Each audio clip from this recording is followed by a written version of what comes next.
বলেন তো এইগুলা কিসের পিঠে? আমাদের সিলেটের ঐতিহাসিক পিঠে। আপনারা কে কে চিনেন? যদি চিনে না থাকেন তাহলে কমেন্ট করে বলবেন এসব কী পিঠে, আর আপনারা কি এরকম বানাইছেন। এই পিঠাগুলা কি চিনেন?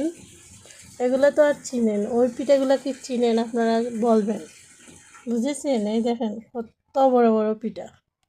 অবশ্যই এগুলো বালিশ পিঠে নয়, এগুলো হলো আমাদের সিলেটের পিঠা, বুঝেছেন? আসলে গাইস এগুলো বালিশ পিঠেও নয়, সিলেটের ঐতিহাসিক পিঠাও নয়, এগুলো হয়েছে মেরা পিঠা। আমরা মূলত কামচুর, যার কারণে মেরা পিঠাকে ওই রকম লম্বাভাবে আকার দিয়েছি যাতে খুব সহজে কেটে কেটে খেয়ে নিতে পারি, এই ভালোভাবে তেলের মধ্যে বিরান করে।